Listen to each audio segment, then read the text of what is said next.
అందరికీ నమస్తే అండి. అమెరికా అధ్యక్ష ఎన్నికలకు సంబంధించి చాలా కీలకమైన పరిణామాలు జరుగుతున్నాయి ఇప్పుడు. యాక్చువల్లీ మనం అమెరికా అధ్యక్ష ఎన్నికల మీద డిఫరెంట్ వీడియోస్ చేయాలనుకున్నాం. కానీ నేను చేసిన మొదటి వీడియోకి పెద్దగా రెస్పాన్స్ రాలేదు. అలాగే ఆ తర్వాత విజయవాడ వరదలు ఇతర అంశాల కారణంగా నేను ఆ సిరీస్ వీడియోస్ చేయలేకపోయాను.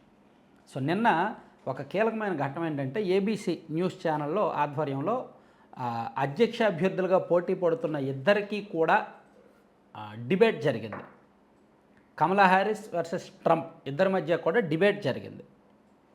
దాదాపుగా గంటన్నర పాటు జరిగిన ఈ డిబేట్లో ఎవరు పైచేయి సాధించారు, ఏ అంశాల మీద ఏం మాట్లాడారు అనేది దేశం మొత్తం చాలా ఆసక్తిగా ఎదురు చూశారు.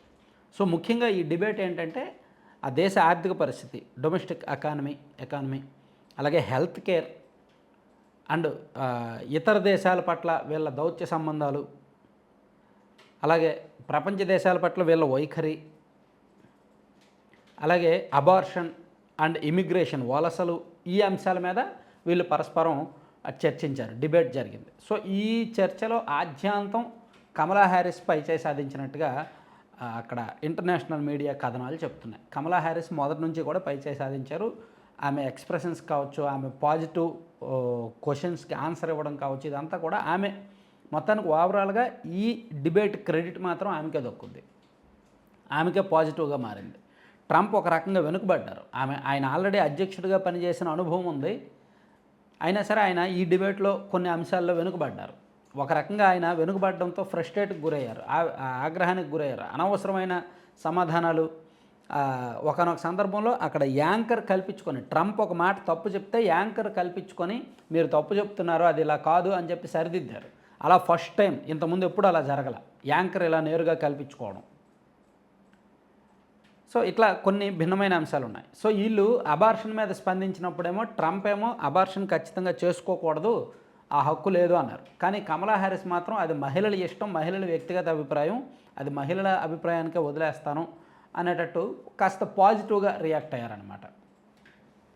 అలాగే ఇమిగ్రేషన్కి సంబంధించి, అంటే వలసలకు సంబంధించి ఉన్నప్పుడేమో అనాలోచిత నిర్ణయాలు ఏమీ తీసుకోము. సో పక్కన ఈ హయత్ దేశస్తులేమో వచ్చేసి వాళ్ళు మన దేశంలో ఈ కుక్కలు, పిల్లులు ఇవన్నీ తినేస్తున్నారు. సో వాళ్ళ దేశంలో ఉన్న సమస్యల కారణంగా అక్రమంగా వచ్చేస్తున్నారు, వాళ్ళని పూర్తిగా రానివ్వను, వచ్చిన వాళ్ళందరినీ కూడా వెనక్కి పంపించేస్తాను అని చెప్పి ట్రంప్ చెప్తే, ఆమె కమలా హ్యారిస్ ఏమో ఇది దౌత్యపరంగా పరిష్కరించుకోవాల్సిన అంశము, ఏకపక్షంగా మనం నిర్ణయాలు తీసుకోము, ఆ దేశంతో చర్చించి అక్కడ సమస్య ఏంటో చూసి సామరస్యంగా పరిష్కరించే ప్రయత్నం చేస్తానని ఆమె అలా సమాధానం ఇచ్చారు. అలాగే ఎకానమీ విషయం మీద చర్చ జరుగుతున్నప్పుడేమో కమలా హ్యారిస్ ఒక రకంగా ట్రంప్ మీద ఎదురుదాడి చేశారు. ట్రంప్ అధ్యక్షుడిగా ఉన్నంతకాలం కూడా కేవలం రిచ్ పీపుల్కి వాళ్ళ ఆధారంగానే ఉంది తప్ప, వాళ్ళు సంపాదించుకునేలా చేశారు తప్ప మిడిల్ క్లాస్ వర్గాలు ఏమీ సంపాదించుకోలేదు. మిడిల్ క్లాస్ వర్గాల కోసం ట్రంప్ ఏమీ చెయ్యలేదు, వాళ్ళకి కనీసం పన్ను రాయితీలు అటువంటి ఏమీ కల్పించలేదు అని ఆమె ఒక రకంగా చెప్పారనమాట. అలాగే ఈ ఉక్రెయిన్ రష్యా యుద్ధం, అలాగే ఇజ్రాయెల్ హమాస్ వీటి యుద్ధం, ఈ యుద్ధాల మీద కూడా వీళ్ళ చర్చ జరిగింది. సో ఓవరాల్గా వీళ్ళు రకరకాల అంశాల మీద చర్చించే సందర్భంలో ఎక్కువగా కమలా హ్యారిస్ తన తెలివితేటలు, తన సమాధానాలతో ఆకట్టుకున్నారు. సో ఇది అంతా కూడా అమెరికా మీడియాలో వచ్చిన కథనాలు ప్లస్ రకరకాల ఇంటర్నేషనల్ మీడియాస్లో ఈవెన్ ఆ డిబేట్ని మనం కొంత చూసినా సరే మనకు చాలా స్పష్టంగా అర్థమవుతుంది ఏంటంటే ట్రంప్ వెనుకబడ్డారు. సో ఇది ఇప్పుడు వరకు ఏంటంటే ఆ ఎన్నికల్లో ట్రంప్ వైపే కొంత పాజిటివ్ ఉంది, ఆయనే గెలుస్తారేమో అనిపించింది ఒక నెల రోజుల కిందటి వరకు. కానీ బైడెన్ తప్పుకొని కమలా హ్యారిస్ పోటీలోకి వచ్చిన తర్వాత కాస్త సర్వేలు కూడా కమలా హ్యారిస్ వైపే మొగ్గు చూపుతున్నాయి. ఎందుకంటే బైడెన్ వయసుతో పోలిస్తే కమలా హ్యారిస్ వయసు కాస్త తక్కువ. అలాగే ట్రంప్ వయసుతో పోలిస్తే కమలా హ్యారిస్ వయసు కొంచెం తక్కువ. అలాగే కమలా హ్యారిస్కి అన్ని రంగాల్లో కూడా పట్టు ఉంది.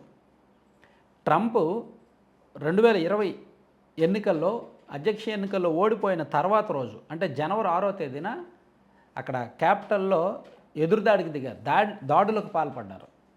అంటే ఒక రకంగా అలా ఎప్పుడూ జరగల. ఓటమిని కూడా అంగీకరించలేకపోయారు అనే పాయింట్ని కమలా హ్యారిస్ రైజ్ చేశారు.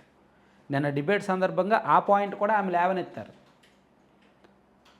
సో ఇలా కొంత ఓవరాల్గా ఈమె లేవనెత్తిన కొన్ని ప్రశ్నలు, కొన్ని అంశాలు కూడా అక్కడ అమెరికన్లను, వ్యూయర్స్ను ఆకట్టుకున్నాయి, అక్కడ ఓటర్లను ఆకట్టుకున్నాయి.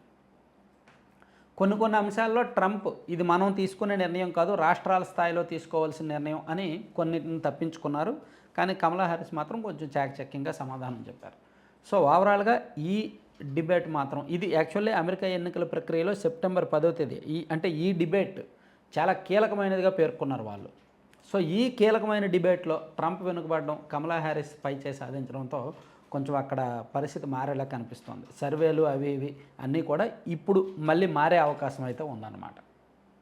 Thank you.